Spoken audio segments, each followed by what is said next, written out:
Hi, hello friends, good morning. Welcome back to my YouTube channel. So today we are discuss about the impeachment of President of India. Okay, so what is the process of impeachment? In yesterday class, I am discussed about the um, president's vacancy and so impeachment process. Today we are seeing about the impeachment process. So what is the process? So in India ನಾವು first of all ಇದನ್ನು ತಿಳ್ಕೊಳ್ಳೋದಕ್ಕಿಂತ ಮುಂಚೆ ಬ್ಯಾಕ್ಗ್ರೌಂಡನ್ನು ತಿಳ್ಕೊಳ್ಳೋಣ. President president president ಅಂತ ಅಂದರೆ ಏನು? ರಾಷ್ಟ್ರಾಧ್ಯಕ್ಷರು. And he is the first citizen of India. He is the first citizen of India and he is the head of the state. Head of the state. And he is only nominal head. Nominal head. So ಗೊತ್ತಾಯ್ತಾ ಇದೆಲ್ಲನೂ about the president.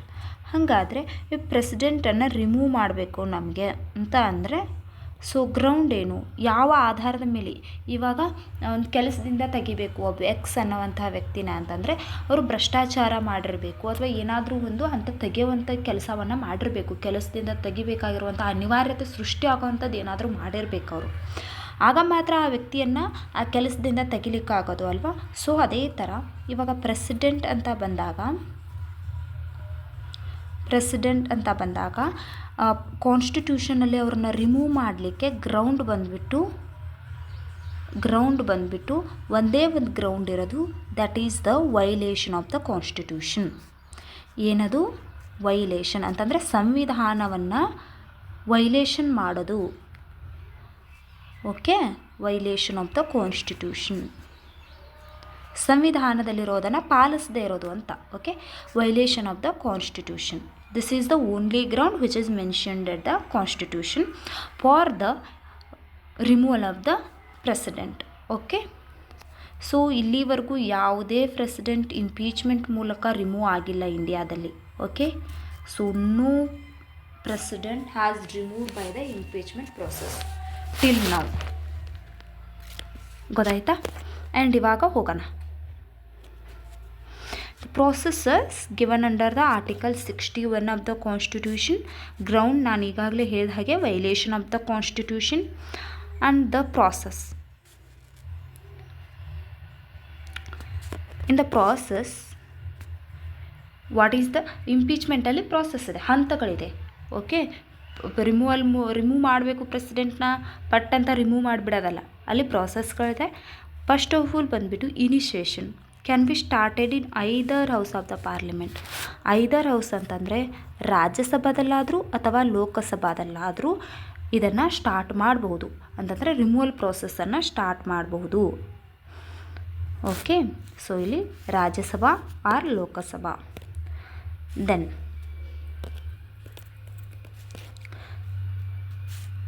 Then notice.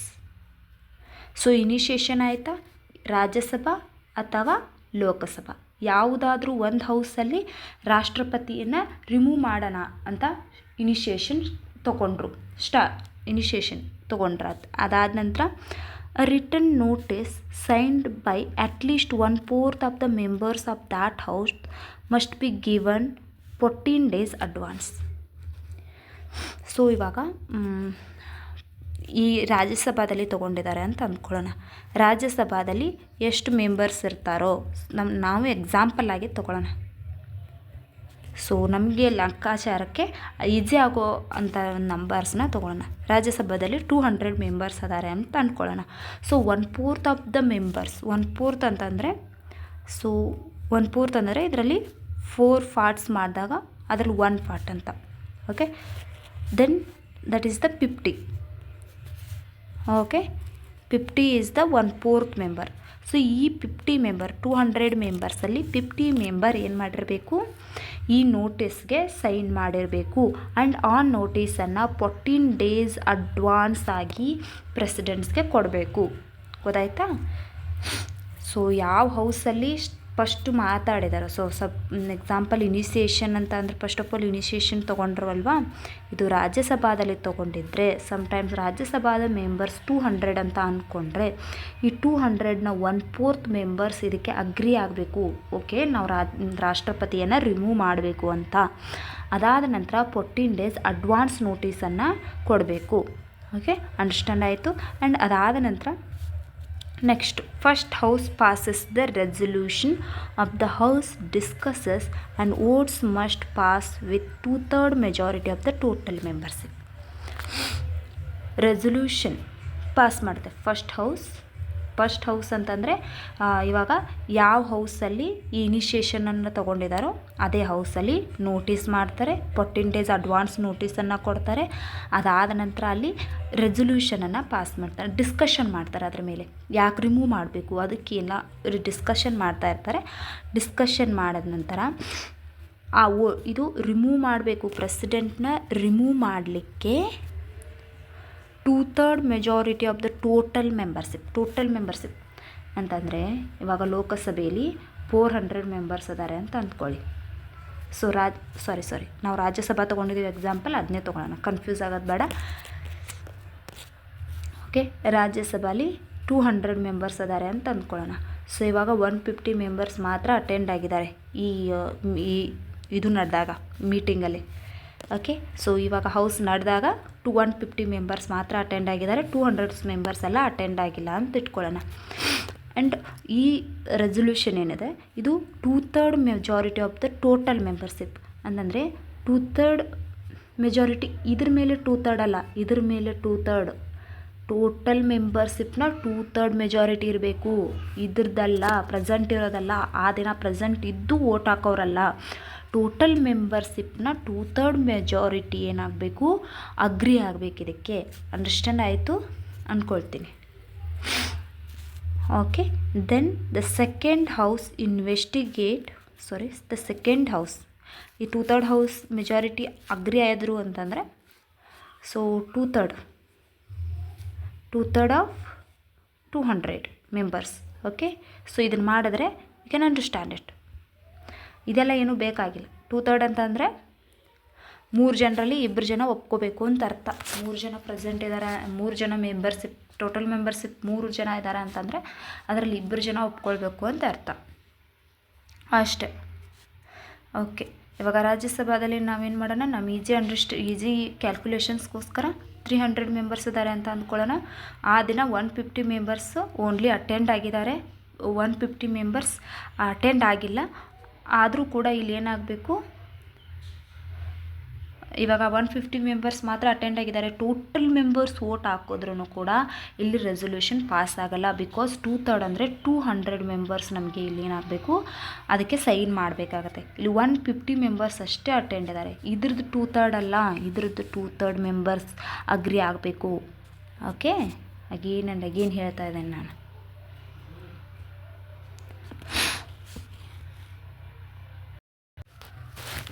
Okay, then the second house investigates ಅಂದರೆ ಇವಾಗ ರಾಜ್ಯಸಭೆಯಲ್ಲಿ ಹೋಯಿತು, ರಾಜ್ಯಸಭೆಯಲ್ಲಿ initiates ತೊಗೊಂಡ್ರು, then notice ಬಿಟ್ಟರು. ನೋಟಿಸಲ್ಲಿ ಏನಾಗಿರಬೇಕು, 1/4 ಆಫ್ ದ ಮೆಂಬರ್ಸ್ ಅಗ್ರಿ ಆಗಬೇಕು, 14 ಡೇಸ್ ಅಡ್ವಾನ್ಸ್ ನೋಟಿಸನ್ನು ಕೊಡಬೇಕು. 14 ಡೇಸ್ ಅಡ್ವಾನ್ಸ್ ನೋಟಿಸನ್ನು ಕೊಡ್ತಾರೆ. ದೆನ್ ಈ ರಾಜ್ಯಸಭೆಯಲ್ಲಿ ಇದರ ಮೇಲೆ ಡಿಸ್ಕಸ್ ಮಾಡ್ತಾರೆ, ರೆಸಲ್ಯೂಷನ್ ಪಾಸ್ ಮಾಡ್ತಾರೆ by the 2/3 members of the total membership, not present and voting. Present and voting ಅಂದರೆ ಅಲ್ಲಿ ಎಷ್ಟು ಜನ ಪ್ರೆಸೆಂಟ್ ಇದ್ದಾರೆ ಆ ದಿನ, ಆ ಪ್ರೆಸೆಂಟ್ ಇರೋದರಲ್ಲಿ ವೋಟ್ ಮಾಡುವಂಥದ್ದು. ಬಟ್ ಇಲ್ಲಿ ಹೇಳಿರುವಂಥದ್ದು ಟೋಟಲ್ ಮೆಂಬರ್ಶಿಪ್ ಅಂತಂದರೆ ಟೋಟಲ್ ಮೆಂಬರ್ಶಿಪ್ನ 2/3. Okay, the other house, then it goes to the second house. ಇಲ್ಲಿ ಮೆಜಾರಿಟಿ ಮೇಲೆ ಪಾಸ್ ಆದರೆ ದೆನ್ ಸೆಕೆಂಡ್ ಹೌಸ್ಗೆ ಹೋಗುತ್ತೆ ಇನ್ವೆಸ್ಟಿಗೇಷನ್ಗೆ.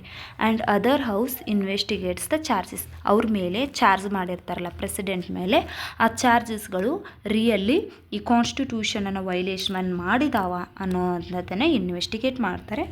And president has right to depend himself, ಅಂದರೆ ಅವ್ರ ಬಗ್ಗೆ ವಾದ ಮಾಡ್ಕೊಳ್ಳೋದು, ನಾನು ತಪ್ಪು ಮಾಡಿಲ್ಲ ಅನ್ನೋದನ್ನು ವಾದ ಮಾಡ್ಕೊಳ್ಳುವಂಥ ಅವಕಾಶ ಅವರಿಗಿರುತ್ತೆ. ಓಕೆ, ದೆನ್ ಫೈನಲ್ ರಿಮೂವಲ್ ಪೊಸಿಷನ್ಗೆ ಹೋಗುತ್ತೆ.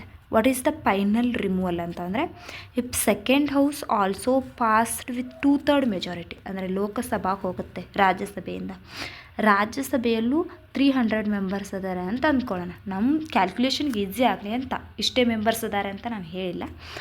ಆ್ಯಂಡ್ ಇದರಲ್ಲೂ ಕೂಡ 200 ಮೆಂಬರ್ಸ್ ಅಗ್ರಿ ಆದರೆ ದೆನ್ ಇಟ್ ಪಾಸ್ಡ್ ಅಂತಂದರೆ president removed from the office. But ಇಂಡಿಯಾದಲ್ಲಿ ಇಷ್ಟರವರೆಗೂ ಯಾರೂ ಇಂಪೀಚ್ಮೆಂಟ್ ಮೂಲಕ ರಿಮೂವ್ ಆಗಿಲ್ಲ. And important points for the UPSC, both houses have a equal power. ನೀವು ಇವಾಗ ನೋಡಿದ್ರೆ ಅನಿಸುತ್ತಲ್ವ, ಯಾವುದೇ ಹೌಸಸ್ ಲೋಕಸಭೆಯಲ್ಲೇ ಇನಿಷಿಯೇಷನ್ ಸ್ಟಾರ್ಟ್ ಮಾಡಬೇಕು ಅಥವಾ ರಾಜ್ಯಸಭೆಯಲ್ಲೇ ಇನಿಷಿಯೇಷನ್ ಸ್ಟಾರ್ಟ್ ಮಾಡಬೇಕು ಅಂತ ಏನಿಲ್ಲ.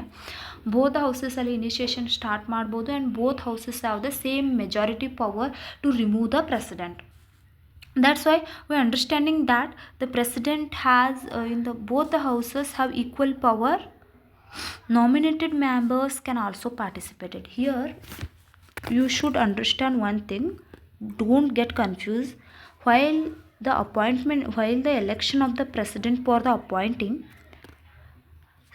in that situation nominated members cannot participated. Election ಸಂದರ್ಭದಲ್ಲಿ ಪ್ರೆಸಿಡೆಂಟ್ಗೆ ಈ ನಾಮಿನೇಟೆಡ್ ಮೆಂಬರ್ಸ್ ಪಾರ್ಟಿಸಿಪೇಟ್ ಮಾಡಿರಲ್ಲ. ಬಟ್ ವೈಲ್ ಇವಾಗ ರಿಮೂವ್ ಮಾಡಬೇಕಾದ್ರೆ ಇವರು ಪಾರ್ಟಿಸಿಪೇಟ್ ಮಾಡಿರ್ತಾರೆ. ಆ್ಯಂಡ್ ರಿಮೂವ್ ಮಾಡಬೇಕಾದ್ರೆ ಸ್ಟೇಟ್ ಲೆಜಿಸ್ಲೇಚರ್ಸ್ ಪಾರ್ಟಿಸಿಪೇಟ್ ಮಾಡಲ್ಲ. ಓಕೆ, ರಿಮೂವ್ ಆಗಬೇಕಾದ್ರೆ. ಬಟ್ ಎಲೆಕ್ಷನಲ್ಲಿ ಸ್ಟೇಟ್ ಲೆಜಿಸ್ಲೇಟಿವ್ ಅಸೆಂಬ್ಲೀಸ್ಗಳು ಪಾರ್ಟಿಸಿಪೇಟ್ ಮಾಡಿರ್ತವೆ. ಅಂಡರ್ಸ್ಟ್ಯಾಂಡ್ ಆಯಿತು? ಕನ್ಫ್ಯೂಸ್ ಇಲ್ಲ ಅಂತ ಅಂದ್ಕೊಳ್ತೀನಿ.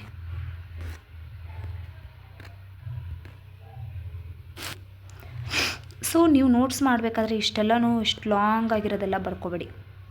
ಓಕೆ, ಇದೆಲ್ಲ ಹೇಳಿದೆ, ಇದನ್ನೆಲ್ಲ ನೋಟ್ಸ್ ಮಾಡಬೇಕಾದ್ರೆ ಇಷ್ಟು ಬರೆದ್ಬಿಡಿ. This is enough. President is impeached by the parliament under article 61 with a 2/3 majority of the both the houses for violation of the constitution. ಇಷ್ಟು ಆದರೆ you can understand it. Okay, so ನಿಮಗೆ ನೆನಪಾಗಿಲ್ಲ ಅಂದರೆ 14 days notice, then you can write it 1/4 of the members signed for that notice. ಇದನ್ನೆಲ್ಲನೂ ಬರೆದಿಟ್ಕೊಳ್ಬೋದು. Next ಹೋಗೋಣ. That is administrative powers. Administrative powers of the president. So sorry, administrative powers ಅಲ್ಲ, that is executive powers. Executive powers ಅದರಲ್ಲಿ ಅಪಾಯಿಂಟ್ಮೆಂಟ್ಸ್ಗಳನ್ನು ಮಾಡ್ತಾರೆ. Some of the ಅಪಾಯಿಂಟ್ಮೆಂಟ್ಸ್ಗಳನ್ನು ಮಾಡ್ತಾರೆ. So presidents ಅವುಗಳನ್ನು ನೋಡೋಣ. ಪ್ರೈಮ್ ಮಿನಿಸ್ಟರ್ ಅಪಾಯಿಂಟ್ಮೆಂಟ್ ಪ್ರೆಸಿಡೆಂಟೇ ಮಾಡ್ತಾರೆ. ಬಟ್ ಇಸ್ ಇಟ್ ಡಿಸ್ಕ್ರಿಷನ್ ಅಂತಂದರೆ ಅವರ ಸ್ವಇಚ್ಛೆಯ ಮೇರೆಗೆ ಯಾರು ಬೇಕಾದ್ರೂ ಪ್ರೈಮ್ ಮಿನಿಸ್ಟರ್ನಾಗಿ ಅಪಾಯಿಂಟ್ ಮಾಡ್ಬೋದಾ? ಇಲ್ಲ.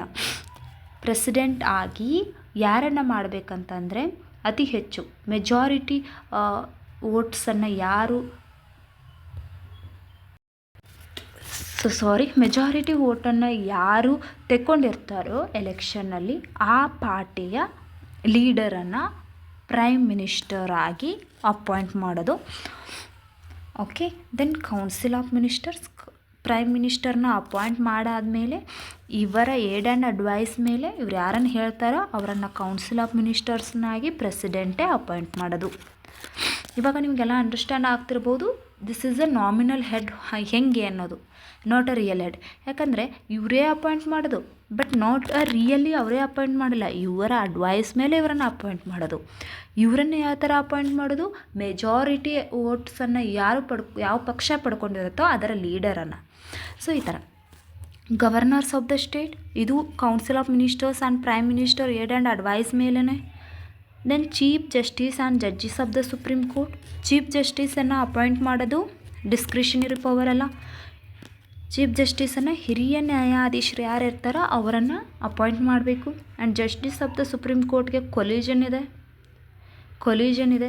So what is that and ಹಂಗಂದರೆ ಏನು, ಅಲ್ಲಿ ಯಾರ್ಯಾರು ಇರ್ತಾರೆ ಅನ್ನೋದನ್ನು ಚಾಪ್ಟರ್ ಬಂದಾಗ ನೋಡೋಣ.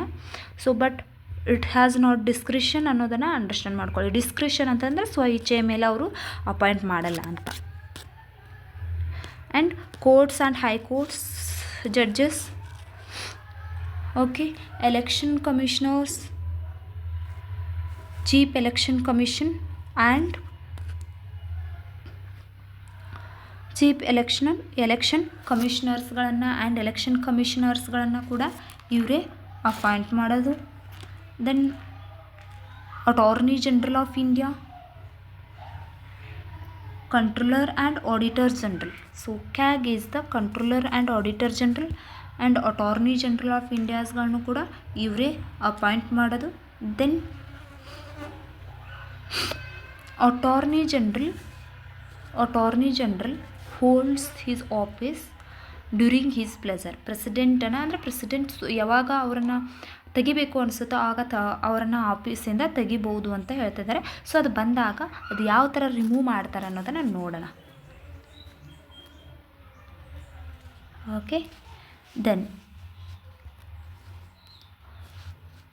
Powers of the union government, power on the union government, all executive. So union government ಮೇಲೆ ಅವ್ರು ಏನೇನು ಪವರ್ಸ್ ಇದೆ, ನಾವು ಎಕ್ಸಿಕ್ಯೂಟಿವನ್ನೇ ಇದು ಯಾವ ಬುಕ್ಸಲ್ಲೂ ಕೊಡಲ್ಲ, ಬಟ್ ನಾನೇ ಡಿವೈಡ್ ಮಾಡಿರೋದು ಫಾರ್ ದ ಅಂಡರ್ಸ್ಟ್ಯಾಂಡಿಂಗ್. ಎಕ್ಸಿಕ್ಯೂಟಿವ್ ಪವರ್ಸ್ಗಳನ್ನು ಅಡ್ಮಿನಿಸ್ಟ್ರೇಟಿವಲ್ಲಿ ಅಂದರೆ ಅಡ್ಮಿನಿಸ್ಟ್ರೇಟಿವ್ ಅಪಾಯಿಂಟ್ಮೆಂಟ್ಸ್ಗಳನ್ನ ಮಾಡೋದಕ್ಕೋಸ್ಕರ ಯಾವ್ಯಾವ ಪವರ್ಸ್ ಇದೆ, and power over the union government ಮೇಲೆ ಏನೇನು ಪವರ್ ಇದೆ, ಈ ಥರ ಅಂದಾಗ ಅಂಡರ್ಸ್ಟ್ಯಾಂಡಿಂಗ್ ಆಗುತ್ತೆ ಸಿಮಿಲರ್ ಮ್ಯಾನರಲ್ಲಿ. ಅಂದರೆ ಇದು ತುಂಬ ಕ್ರೊನೊಲಾಜಿಕಲ್ ಬರೋದ್ರಿಂದ ಅಂಡರ್ಸ್ಟ್ಯಾಂಡ್ ಆಗುತ್ತೆ ಅಂತ.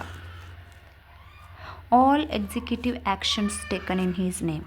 ಸೊ ಇವಾಗ ಏನಾದರೂ ಎಕ್ಸಿಕ್ಯೂಟಿವ್ ಆ್ಯಕ್ಷನ್ಸ್ಗಳನ್ನ ತೊಗೊಂಡ್ರು ಯಾವುದಾದ್ರು ಅಂತಂದರೆ ಅದು ಪ್ರೆಸಿಡೆಂಟ್ ನೇಮಲ್ಲೇ ಆಗೋದು, not a prime minister, not a council of ministers. ಅವರೇ ಆ ಆ್ಯಕ್ಷನ್ಸ್ಗಳನ್ನ ತೊಗೊಂಡಿರ್ತಾರೆ, prime minister and council of ministers. But ಆ ಆ್ಯಕ್ಷನ್ ಯಾರ ಹೆಸರಲ್ಲಿ ತೊಗೊಳ್ಳೋದು, ಪ್ರೆಸಿಡೆಂಟ್ ಹೆಸರಲ್ಲಿ. Can seek information from the prime minister. ಯಾವುದೇ ವಿಷಯಕ್ಕೆ ಸಂಬಂಧಿಸಿದಂತಹ ವಿಷಯವನ್ನು, ಇವಾಗ ಸೆಂಟ್ರಲ್ ಗೌರ್ಮೆಂಟಲ್ಲಿ ಯಾವುದೋ ಒಂದು ವಿಷಯ ಇದೆ, ಓಕೆ, ಇವಾಗ ಯಾವುದೋ ಒಂದು ಸಬ್ಸಿಡಿ ಕೊಡೋದಾಗಿರ್ಬೋದು ಅಥವಾ ಯಾವುದೋ ಒಂದು ರಿಸರ್ವೇಷನ್ಸ್ ಆಗಿರ್ಬೋದು, ಈ ಎಲ್ಲ ರಿಲೇಟೆಡ್ ಈ ವಿಷಯಗಳ ಬಗ್ಗೆ ಡೀಟೇಲ್ಡ್ ಇನ್ಫಾರ್ಮೇಷನನ್ನು ಕೇಳುವಂಥ ಅಧಿಕಾರ ಇದೆ. And then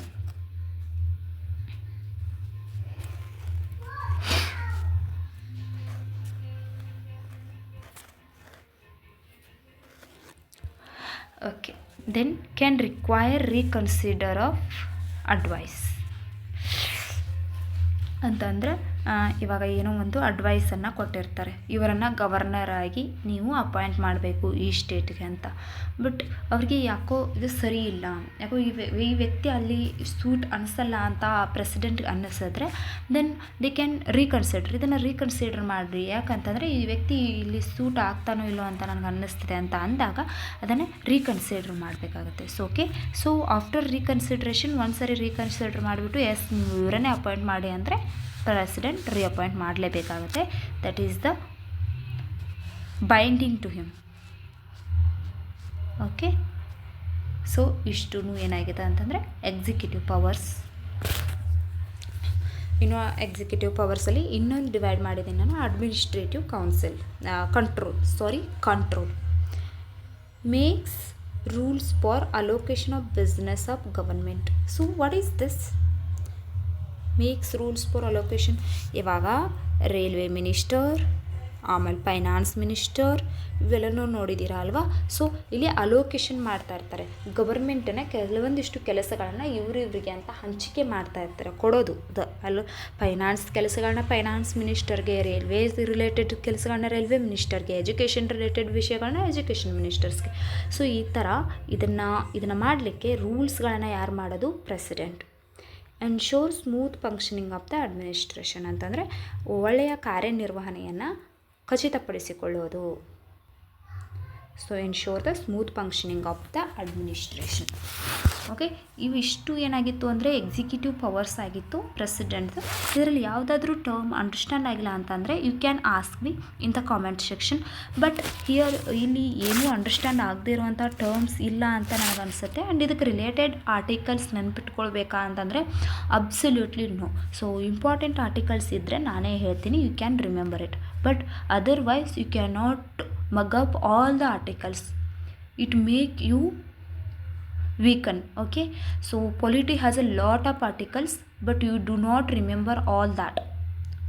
Okay, so this is the today's class and today's discussion, and thank you